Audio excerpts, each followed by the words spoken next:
Hello guys, welcome back to the channel. मैं हूं sir gamma और ये वीडियो पार्ट है मेरी यूट्यूब वीडियो सीरीज का जिसका नाम है all about music business for independent artist in Hindi. अब ये वीडियो सीरीज हिंदी में भी अवेलेबल है, जो मैं इंपॉर्टेंट और नेसेसरी बहुत जरूरी इंफॉर्मेशन और नॉलेज दे रहा हूं म्यूजिक बिजनेस के बारे में, जो और कोई नहीं दे रहा है। स्पेशली इंडिया में मुझे कोई नहीं दिखता है जो ये नॉलेज दे रहा हो। और सबसे जरूरी बात, अब पूरी वीडियो सीरीज की वीडियोस आपके पास आएंगी। उसके लिए आपको बस एक काम करना है, सब्सक्राइब करना है इस यूट्यूब चैनल पर, बेल आइकन दबानी है।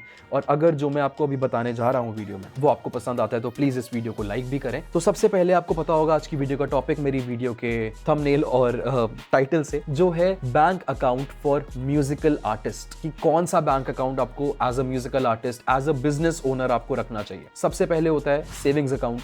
एक नॉर्मल अकाउंट होता है सेविंग्स अकाउंट, जो आई गेस सब खोलते हैं।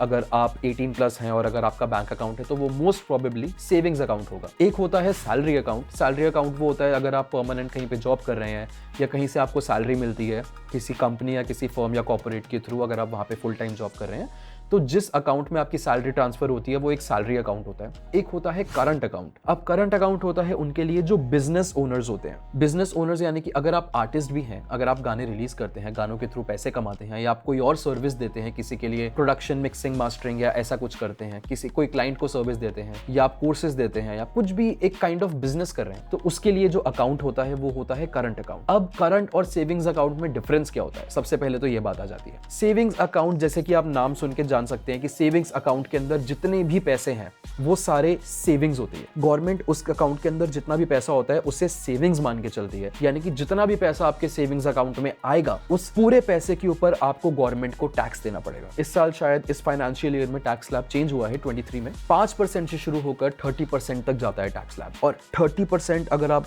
अच्छा रेवेन्यू जनरेट कर रहे हैं पूरे साल में, 30% बहुत ज्यादा अमाउंट होता है गवर्नमेंट को एज टैक्स देने के लिए। मान लीजिए आप 3 से 4 महीने पूरे साल में सिर्फ गवर्नमेंट को पैसा देने के लिए काम कर रहे हैं, इतना पैसा होता है 30% आपके रेवेन्यू का। इसको बचाने के लिए आपको करंट अकाउंट खोलना बहुत जरूरी है और ये लीगल चीज है और ये एडवाइजेबल है, यही करना चाहिए अगर आप बिजनेस ओनर्स हैं तो। अब सबसे पहली बात कि पैसा बचता कैसे है। अगर आप इस चीज में नए हैं, आपने कभी अकाउंटेंट नहीं रखा है कोई, आपने अपनी अकाउंटिंग अपनी अकाउंट्स की कभी शुरू नहीं की है, या आप न्यू है इस फील्ड में, अभी ये स्टार्ट करना चाह रहे हैं, अभी आपने रेवेन्यू जनरेट करना शुरू किया है, तो ऐसी बहुत टिप्स और चीजें हैं जो मैं आपको भी बताऊंगा जो आपको ध्यान रखनी है, क्योंकि वो गलतियां हैं जो मैंने शुरुआत में की थी जब मैंने रेवेन्यू जनरेट करना शुरू किया था। तो मैं नहीं चाहता कि कोई और ऐसा करे, तो एटलीस्ट सेम गलतियां तो आप ना दोहराएं। सबसे पहले कभी भी क्लाइंट से सेविंग्स अकाउंट में पैसा नहीं लेना है। देखिए पैसा बचता कैसे है, गवर्नमेंट अभी के हिसाब से, मतलब ये रूल्स चेंज होते रहते हैं, कोई आपका सीए या अकाउंटेंट हो या आप ऑनलाइन भी जाकर सर्च कर सकते हैं, पर अभी के हिसाब से गवर्नमेंट 50% का रिडेम्पशन देती है। जिसका मतलब है कि अगर आपने मान लीजिए एक साल में 1 लाख रुपया कमाया फॉर एग्जाम्पल, अब गवर्नमेंट कहती है अगर ये 1 लाख रुपया आप किसी क्लाइंट से या जिनसे भी आप पैसा कमा रहे हैं, चाहे रॉयल्टीज के थ्रू या जैसे भी, सेविंग्स अकाउंट में डालते हैं, तो आपको 1 लाख रुपए के ऊपर टैक्स देना पड़ेगा। 1 लाख के ऊपर वैसे टैक्स होता नहीं है, बट मैं एग्जांपल ले रहा हूं। मान लीजिए, चलो हम इस एक को 10 लाख कर देते हैं ताकि इजी हो जाएगा, ठीक है। 10 लाख का आपको टैक्स देना पड़ेगा अगर ये पूरे के पूरे 10 लाख आपके सेविंग्स अकाउंट में जाते हैं तो 10 लाख के ऊपर जो टैक्स स्लैब है वो है 20%। अगर आप इससे ज्यादा कमाते हैं तो टैक्स स्लैब हर उसके लिए चेंज होता है कि मान लीजिए आप साल में इतना पैसा कमा रहे हैं तो आप इतने % टैक्स स्लैब में आते हैं कि आपको इतना % उसका इनकम टैक्स भरना है। तो अगर आप 10 लाख कमाते हैं अभी के टैक्स स्लैब के हिसाब से अप्रोक्सीमेटली आपको 20% इनकम टैक्स देना है, राइट। अगर वो 10 लाख रुपए डायरेक्टली आपने अपने सेविंग्स अकाउंट में लिए तो आपको उस 10 में से 2 लाख रुपया गवर्नमेंट को टैक्स में देना पड़ेगा। पर अगर यही 10 लाख आप अपने करंट अकाउंट में लेते हैं तो करंट अकाउंट में जितना भी पैसा आता है वो सारा टैक्सेबल नहीं होता है, वो आपका ग्रोस इनकम होती है, वो नेट प्रॉफिट, नेट इनकम नहीं है, आपकी ग्रोस इनकम है। इस इनकम में से अभी आप खर्चा करेंगे, जो बिजनेस से आप कमा रहे हैं उस बिजनेस में आप री इन्वेस्ट करेंगे पैसा, वापस इन्वेस्ट करने के बाद जो पैसा बचेगा, एग्जैक्ट प्रॉफिट होगा, आपको सिर्फ उसका टैक्स भरना है। गवर्नमेंट अभी के हिसाब से 50% री इन्वेस्टमेंट अलाउ करती है। अगर आप 10 लाख रुपए कमा रहे हैं तो गवर्नमेंट कहती है कि आप 10 लाख में से 5 लाख रुपए आप अपने बिजनेस में वापस इन्वेस्ट कर सकते हैं। यानी कि आप उस 5 लाख में, मान लीजिए मैंने अपना नया लैपटॉप खरीदा, मैंने स्क्रीन खरीदी, मैंने अपने शूट के लिए कैमरास खरीदे, लाइटिंग खरीदी, अकूस्टिक पैनल खरीदा, हेडफोन खरीदा, साउंड कार्ड खरीदा, इनफैक्ट मैंने प्लगइन्स खरीदे, मैंने अपना डॉ खरीदा, एफएल स्टूडियो या कोई थर्ड पार्टी प्लगइन्स खरीदे, मैंने कुछ भी पैसा इन्वेस्ट किया, मैंने कोर्स किया कुछ सीखने के लिए कहीं से, तो मैं जहां पर भी पैसा दे रहा हूं अपने बिजनेस को इंप्रूव करने के लिए, या मैंने मार्केटिंग पे पैसा खर्च किया, मैंने किसी भी चीज में वेबसाइट बनाई, वहां पर मैंने पैसा लगाया, कहीं पे भी अगर मैं पैसा लगा रहा हूं तो वो पैसा मेरी इनकम में काउंट नहीं होगा अगर मैं वो करंट अकाउंट के अंदर लेके उसको वहां से इन्वेस्ट करता हूं तो आप ये मानिए 10 लाख की इनकम में से 5 लाख का मैंने जो खर्चा किया है वो सेविंग्स में भी आपको करना पड़ता। फॉर एग्जाम्पल, ठीक है, आप कैमरा तब भी खरीदोगे अगर आपको चाहिए, आपको डॉ खरीदना है आप तब भी खरीदोगे, आप प्लगइन्स तब भी खरीदोगे, पर वो खर्चा आपकी सेविंग्स में ही आएगा क्योंकि आपने सेविंग्स अकाउंट में लिया है, तो वो थोड़ा प्रॉब्लमैटिक हो जाती है अकाउंटिंग। करंट अकाउंट के अंदर इट्स वेरी इजी, तो वहां पर आपको सबसे पहले ये खर्चा कम हो जाएगा। तो अगर आप मान लीजिए आप 10 लाख में से 5 लाख रुपए खर्च कर दे रहे हैं अपने बिजनेस के ऊपर, तो उसके बाद जो आपकी नेट इनकम बनी वो है 5 लाख, तो आपको 10 लाख की जगह 5 लाख के टैक्स स्लैब के हिसाब से आपको अपना इनकम टैक्स भरना रहेगा। तो ये जो डिफरेंस है 5 लाख का, ये बहुत होता है। पहले आपको 10 लाख पे 2 लाख रुपए भरना पड़ता, बट अगर आप 5 लाख पे भर रहे हैं तो आपको 5% इनकम टैक्स भरना है, और खर्चा आपने उतना ही किया है। और आप अपने और भी खर्चे इंक्लूड कर सकते हैं। मान लीजिए आप कहीं ट्रैवल पे जा रहे हैं, आप ट्रिप पे जा रहे हैं, आप उसको बिजनेस ट्रिप में इंक्लूड कर सकते हैं। मैं फेक करने की बात नहीं कर रहा हूं, मैं जेन्युइनली कह रहा हूं, मतलब फेक नहीं करना चाहिए गवर्नमेंट को। तो आप बिजनेस ट्रिप्स को इंक्लूड कर सकते हैं। आप अपना पेट्रोल यूजेज अगर आप बिजनेस के लिए यूज कर रहे हैं, आप अपनी कार को बिजनेस के लिए, अपनी कंपनी के लिए यूज कर रहे हैं, या अगर आपने कोई एम्प्लॉइज रखे हैं, मान लीजिए आपने किसी को हायर किया है, आपकी मार्केटिंग के लिए हायर किया है, या आपने कोई रिसेप्शनिस्ट अपने स्टूडियो के लिए हायर किया है, आप अपने गाने रिलीज करते हैं, डिस्ट्रीब्यूटर्स को पैसा देते हैं, तो वो सारा पैसा आपके बिजनेस के एक्सपेंसेस में आता है, जो आप स्पेसिफिकली कटवा सकते हैं इनकम टैक्स भरते हुए अपनी अकाउंटेंट से। पहला फायदा करंट अकाउंट का ये सबसे बड़ा फायदा है करंट अकाउंट का। यही रीजन है कि आपको करंट अकाउंट खोलना चाहिए, राइट। और करंट अकाउंट के अंदर कोई लिमिट नहीं होती ट्रांजैक्शन की, मतलब अलग अलग टीयर्स होते हैं। तो बहुत सारे करंट अकाउंट्स के अलग अलग स्टेजेस होते हैं। मिनिमम बैलेंस की लिमिट, वो आप अपने आगे हम वीडियो में इस बारे में डिटेल में बात करेंगे। तो तब तक हम मेन ये देखते हैं कि करंट अकाउंट का सबसे बड़ा फायदा खोलने का यही है कि आप अपना इनकम टैक्स का स्लैब बचा सकते हैं, और उसके अंदर आप फ्रीक्वेंट ट्रांजैक्शंस रख सकते हैं कि आप डेली किसी को पेमेंट दे रहे हैं, डेली कहीं से पेमेंट आ रही है, आप बहुत सारे कैश विड्रॉल कर सकते हैं या डिपॉजिट कर सकते हैं। मतलब डेली का पेमेंट का आना जाना रहेगा, तो गवर्नमेंट कुछ उसमें आपसे पूछती नहीं है, क्योंकि उनको पता है कि ये बिजनेस अकाउंट है, आप रिफंड्स दे रहे हैं किसी को, तो आप जितना भी पैसा ले दे रहे हैं, डेली की बहुत सारी ट्रांजैक्शंस हो रही है, तो वो एक बड़ी बात या एक कोई प्रॉब्लमैटिक बात नहीं होती, क्योंकि वो बिजनेस के लिए ही बना है करंट अकाउंट। तो ये है मेन फायदा करंट अकाउंट खोलने का। अब सेकंड पार्ट की करंट अकाउंट खोलना कैसे है और कहां खोलना है। फर्स्ट ऑफ ऑल, वो वाला बैंक ढूंढिए जो इजीली एक्सेसिबल है। आपके घर के पास जो नियरेस्ट लोकेशन पे जो भी बैंक्स है, उनमें से बेस्ट बैंक जो आपको डील दे रहा है करंट अकाउंट खोलने के लिए, सबसे पहले वो देखिए। मैं आपको एक चीज बताता हूं, मैं बैंक का नाम स्पेसिफिकली नहीं लूंगा, पर आप बहुत जगह पे ट्रिक हो सकते हैं, क्योंकि बैंक अकाउंट में अलग अलग करंट अकाउंट की डील्स मिलेंगी आपको। उसके अंदर ऐसा होता है कि आपको मिनिमम इतना पैसा अपने अकाउंट में रखना है। मान लीजिए कि एवरेज मंथली बैलेंस कि आपको महीने में एवरेज अपने अकाउंट में 10,000 रुपए रखने हैं, फॉर एग्जाम्पल। तो एक बैंक अकाउंट था, उन्होंने मुझे डील दी कि आपको एवरेज मंथली बैलेंस मेंटेन ही नहीं करना है, आपका एवरेज मंथली बैलेंस 0 रुपीज है। आप अकाउंट में 0 रुपीज रखेंगे तो भी आपको कोई चार्जेस नहीं लगेंगे, जो सुन के मुझे बहुत अच्छा लगा। मान लीजिए कभी जरूरत पड़ जाती है और एवरेज बैलेंस मेरा मंथली से फॉर एग्जांपल 10,000 से नीचे चला जाएगा, तो मुझे 500 या 700 या 1000 रुपए, जो भी उस बैंक की पॉलिसी है, उतनी पेनल्टी मुझे लग जाएगी। तो मुझे वो पैसे बैंक को पेनल्टी की तरह देने पड़ेंगे। बट जीरो बैलेंस अकाउंट में क्या होता है कि मुझे कोई पेनल्टी नहीं देनी पड़ी। अगर मेरा एवरेज बैलेंस 10,000 से नीचे या जो भी मिनिमम अमाउंट है, अगर वो जीरो बैलेंस पे है तो मुझे कोई पेनल्टी देनी ही नहीं पड़ेगी। बट जब मैंने डिटेल में उसके डॉक्यूमेंट्स पढ़े, तो मैं बैंक का नाम नहीं बताऊंगा, तो उसके अंदर एक क्लॉज था कि आपको एवरेज मंथली या क्वार्टरली बैलेंस मेंटेन नहीं करना है, लेकिन आपको एक क्वार्टर में यानी कि 3 महीने में कम से कम 8 से 10 लाख की ट्रांजैक्शन करनी है इन एंड आउट अपने अकाउंट में। नहीं करोगे तो आपको इतना पैसे की पेनल्टी लग जाएगी, 1500 या 2000 या 2500 रुपए की, ऐसा कुछ। तो आप ये मानिए कि जीरो बैलेंस अकाउंट तो वो है, मेरे को मिनिमम बैलेंस मेंटेन नहीं करना है, लेकिन मुझे हर 3 महीने में 8 से 10 लाख की ट्रांजैक्शन दिखानी है। अगर मैं नहीं दिखाऊंगा तो मेरे को इतने पैसे पेनल्टी देनी पड़ेगी। ये बहुत सारी ट्रिकी डील्स होती हैं, जिसके साथ भी आप करंट अकाउंट खोलने की सोचें, अच्छे से उसके बारे में जानकारी लें, अच्छे से इंफॉर्मेशन ले पूरे अपने बैंक अकाउंट डिटेल्स की। जहां पे भी आप खोल रहे हैं वो बैंक क्या क्या प्रोवाइड कर रहा है, क्या क्या उसके टर्म्स एंड सर्विसेज हैं। सबसे पहली बात ये बहुत इंपॉर्टेंट है। उसके बाद हम आ जाते हैं डॉक्यूमेंट्स पे, क्या क्या डॉक्यूमेंट्स चाहिए आपको करंट अकाउंट खोलने के लिए। तो करंट अकाउंट खोलने के लिए जो डॉक्यूमेंट्स आपको चाहिए वो है बेसिकली जो नॉर्मल डॉक्यूमेंट्स होते हैं, आपका फोटो, आपका पैन कार्ड, आपका आधार कार्ड, आपका रेजिडेंट प्रूफ, जो भी चीजें हैं। और एक और फायदा करंट अकाउंट खोलने का, देखिए, आप करंट अकाउंट अपनी कंपनी के नाम पे या अपने फर्म के नाम पे खोल सकते हैं। अगर आप आर्टिस्ट हैं तो आप अपने आर्टिस्ट के नाम पे खोल सकते हैं। मेरा लीगल नेम हर्ष अघी है, मेरा लीगल नेम सर गामा नहीं है। सर गामा मेरा आर्टिस्ट नेम है, जिसके थ्रू मैं म्यूजिक का बिजनेस करता हूं या म्यूजिक रिलीज करता हूं। मैं आर्टिस्ट हूं और मेरा आर्टिस्ट नेम सर गामा है। जैसे कि न्यूक्लिया का ओरिजिनल नेम न्यूक्लिया नहीं है, तो उनका जो ओरिजिनल नेम है वो उद्यन सागर है और उनका आर्टिस्ट नेम न्यूक्लिया है। ऐसे ही मेरा आर्टिस्ट नेम सर गामा है, बट मेरा ओरिजिनल नेम हर्ष अघी है, लीगल नेम। ऐसे ही आपका भी हो सकता है, आपका आर्टिस्ट नेम या बिजनेस का नाम कुछ अलग हो, या आप कंपनी खोलना चाह रहे हो, उस कंपनी का नाम आपके नाम से डिफरेंट हो, तो जो करंट अकाउंट होगा वो आपके कंपनी के नाम पर खोल दिया जाएगा इंस्टेड ऑफ आपके पर्सनल नाम पे।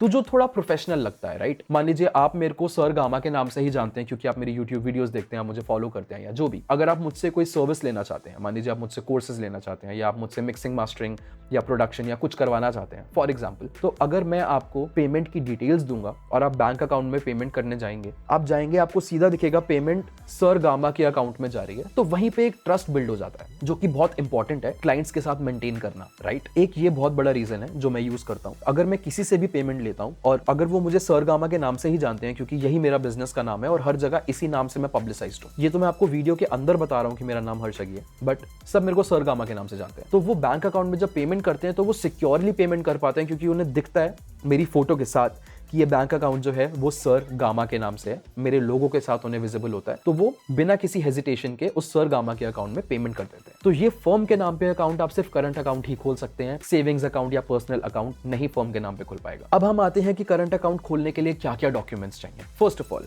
जो नॉर्मल चीजें होती हैं, आपका आधार कार्ड हो गया, पैन कार्ड हो गया, रेजिडेंट प्रूफ हो गया, एड्रेस प्रूफ हो गया, ये सब चीजें, फोटोज हो गई, पासपोर्ट साइज फोटोज, जो भी बैंक की लीगैलिटीज हैं, ये सब चीजें नॉर्मली। बट एक्स्ट्रा डॉक्यूमेंट्स जो आपको करंट अकाउंट खोलने के लिए चाहिए वो है जीएसटी। अब जीएसटी के साथ इश्यू क्या है, फिर से वही बात देखिए, जो मैंने प्रॉब्लम्स या जो मैंने मिस्टेक्स करी हैं मैं बता रहा हूं ताकि वो आपको ना करनी पड़े। मैंने करंट अकाउंट के बारे में पता किया, एक बैंक है, फिर से नाम नहीं बताऊंगा, तो मैंने उनसे पूछा मुझे करंट अकाउंट खोलना है। ये बहुत पहले की बात है जब मुझे कोई नॉलेज नहीं थी इस बात की। तो उन्होंने बोला सर करंट अकाउंट खोलना है तो उसके लिए जीएसटी लगेगा, बिना जीएसटी के हम करंट अकाउंट नहीं खोलते। और मुझे नॉलेज नहीं थी। आई वाज लाइक अच्छा ठीक है, अगर जीएसटी लगेगा तो मैं जीएसटी बनवा लेता हूँ, उसमें प्रॉब्लम क्या है। तो मैंने गूगल किया, यूट्यूब किया, मैंने थोड़ा सा पढ़ाई लिखाई करी, तो मैंने देखा कि जीएसटी तो फ्री में अप्लाई हो जाता है घर बैठे बैठे, उसमें कोई प्रॉब्लम ही नहीं है। तो मैं जीएसटी की वेबसाइट पे गया, मैंने जीएसटी अप्लाई किया और मैंने खुद का पोर्टल बना के एक जीएसटी पे एप्लीकेशन डाल दी अपने फर्म के नाम पे कि सर गामा का अब जीएसटी बन गया, मेरे पास जीएसटी नंबर आ गया। फिर बाद में मुझे पता चला कि मेरे को जीएसटी की रिक्वायरमेंट ही नहीं थी। बहुत सारे कंप्लायंसेस होते हैं अगर आप जीएसटी लेते हैं तो। देखिए सबसे पहले अगर आप सर्विस दे रहे हैं, जैसे मैं सर्विस दे रहा हूं, मैं एजुकेशन दे रहा हूं, मैं मिक्सिंग मास्टरिंग प्रोडक्शन की सर्विस दे रहा हूं, कोई भी सर्विस दे रहा हूं, मैं यूट्यूब से सिखा रहा हूं या जो भी चीज है, अगर सर्विस देते हैं आप और अगर आप कोई फिजिकल गुड्स इंपोर्ट एक्सपोर्ट का काम नहीं करते या अगर आप कोई रेस्टोरेंट नहीं है, आप कोई फिजिकल चीज नहीं बेच रहे हैं, तो अगर आपका एनुअली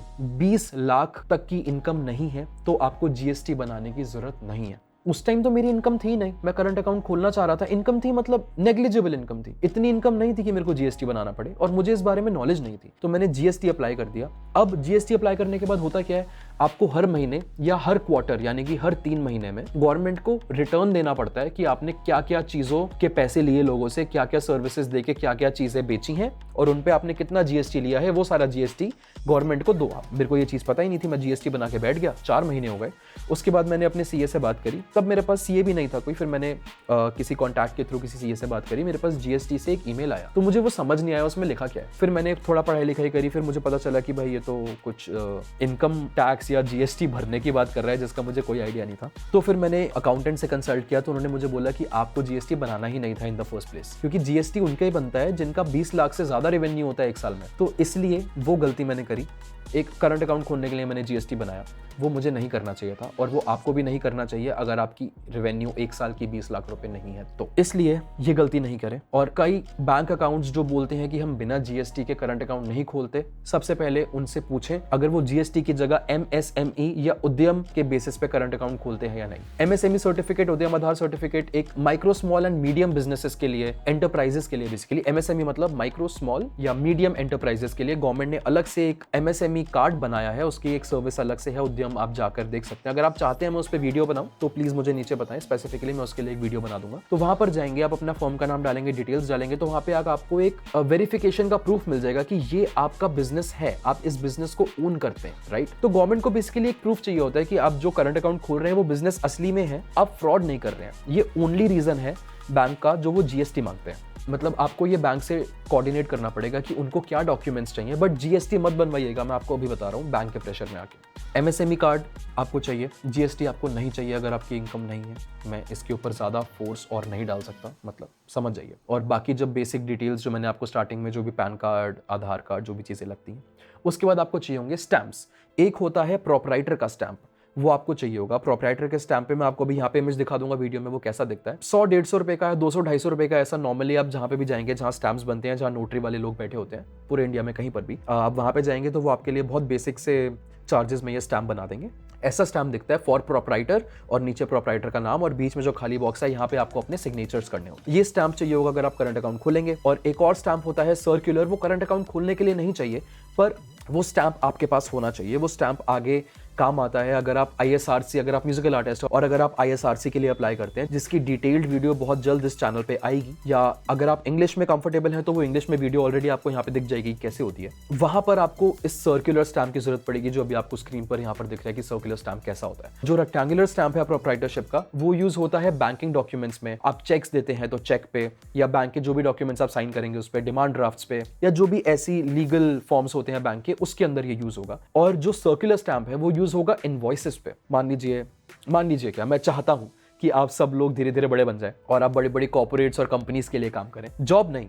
मान लीजिए जैसे आप यूट्यूबर है, अगर आप भी मेरी तरह यूट्यूबर है तो आपको बड़े बड़े कंपनी स्पॉन्सर करे आपकी वीडियोस, या फिर आप बड़ी बड़ी कॉर्पोरेशंस के साथ एज अ म्यूजिक प्रोड्यूसर उनके लिए म्यूजिक बनाए, फिल्म्स के लिए म्यूजिक बनाए। अब जहां पे भी ऐसे किसी बड़ी फर्म्स के साथ काम करेंगे तो उनको आपको इनवॉइस देना पड़ेगा। इनवॉइस माने आपको उनको एक बिल देना पड़ेगा जो आपने सर्विस की है, उसका बिल आप दोगे तो उस बिल को लेके वो आपको पैसा देंगे, जो आपकी फीस है, जो आपकी पेमेंट है वो आपको देंगे। जैसे कि आप मान लीजिए अगर आप कहीं से कोई सामान खरीदते हैं तो आप उस सामान के पैसे तभी देंगे जब वो आपको बंदा बिल देगा, राइट। अब बेसिक एक बर्गर खाने भी गए मैकडॉनल्ड्स पे, अब मैकडॉनल्ड्स जाएंगे, आप मैकडॉनल्ड्स वाले को पैसे देंगे, वो आपको बिल देगा, तभी आपको प्रूफ मिलेगा कि हाँ जेन्युइनली मैंने ये चीज बाय करी है। तो सिमिलरली आप किसी को बिल देंगे तभी वो आपको उसके पैसे देगा। बिल को हम इनवॉइस बोलते हैं लीगल टर्म्स में। तो आप इनवॉइस के ऊपर ये सर्कुलर स्टैंप मारेंगे तो ये सर्कुलर स्टैंप से ऑथेंटिकेशन हो जाती है कि ये ब्रांड की तरफ से इस अकाउंट के अंदर हमने पैसा डालना है, ये अकाउंट का ये स्टैंप है। तो ये दो टाइप के स्टैंप्स हैं जो आपको बनवाने चाहिए अगर आप करंट अकाउंट खोल रहे हो। तो ये सारे बेसिक डॉक्यूमेंट के रिक्वायरमेंट्स हैं जो आपको करंट अकाउंट के टाइम पे ध्यान रखनी है जब भी आप वो खोलें। तो एक और चीज कि फर्स्ट ऑफ ऑल आपके पास एक प्रूफ होना चाहिए और आपके पास सिक्योरिटी होनी चाहिए कि जो आप बिजनेस का करंट अकाउंट खोल रहे हैं वो आपकी ओनरशिप है। जैसे कि MSME मैंने बताया, जैसे मान लीजिए सरगामा मेरा आर्टिस्ट नेम है, राइट। अब इंडिया में ये नाम मैं ओन करता हूं, इसका प्रूफ क्या है? मेरे सोशल मीडिया हैंडल्स के अलावा लीगल प्रूफ क्या है? कोई प्रूफ नहीं है। अगर कोई और आर्टिस्ट आता है सेम नाम पे एक और बिजनेस खोल लेता है, राइट, तो उसका प्रूफ क्या है? उसका कोई प्रूफ नहीं। उसका एक प्रूफ होता है सबसे बड़ा जो आप सबको करना चाहिए और उसकी वीडियो आप यहां पर जाकर देख सकते हैं, जिसका नाम है ट्रेडमार्क। ट्रेडमार्क एक बहुत इंपॉर्टेंट स्टेप है जो सबको करना चाहिए, जो मैंने भी अपने हर बिजनेस के नाम के लिए किया हुआ है। बहुत कॉस्ट इफेक्टिव चीज है, मतलब वर्थ इट चीज है। आप मान लीजिए कि अगर मैंने एक कंपनी का नाम ट्रेडमार्क करा लिया तो सेम नाम से कोई दूसरा बंदा कंपनी एटलीस्ट इंडिया में सेम क्लास में नहीं खोल सकता। सेम क्लास मतलब आर्ट्स एंड एंटरटेनमेंट में सरगामा नाम का कोई और बिजनेस नहीं खुल सकता क्योंकि वो मेरा ट्रेडमार्क ऑलरेडी है। तो ये चीज बहुत जरूरी है आप लोग के लिए, क्योंकि मैं नहीं चाहता किसी के साथ भी ऐसा हो कि वो बहुत मेहनत करे, एक बिजनेस बनाए, एक कंपनी बनाए, एक आर्टिस्ट बने और उसके थ्रू जब उनका रेवेन्यू आना शुरू हो उसके बाद वो कंपनी की ओनरशिप कोई और लीगल एंटिटी आके ले जाए। Prevention is better than cure हमेशा। तो बाद में इसकी लीगल चीज़ों के अंदर घुसने से पहले सबसे अच्छी चीज़ है कि आप जैसे ही अपना नाम फाइनलाइज करें आप उसको सबसे पहले ट्रेडमार्क करा लें।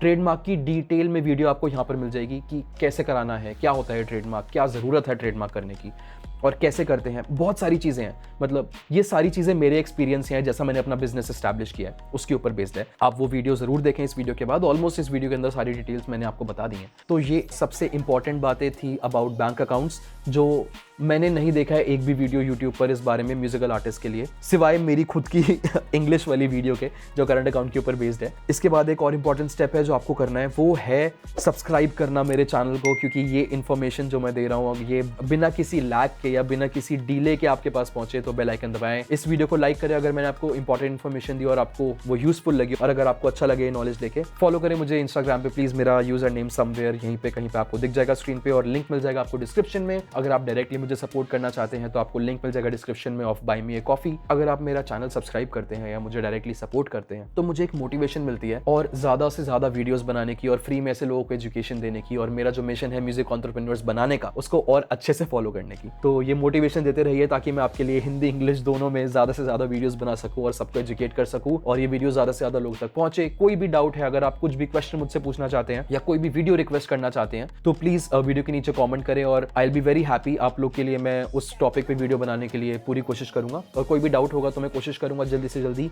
मैं उसका आंसर कमेंट सेक्शन में आपको दे दूं। तो मिलते हैं फिर अगली वीडियो में अगली इंफॉर्मेशन के साथ, नई नॉलेज के साथ, नई इंसाइट के साथ। Till then take care, stay safe, bye bye, peace out.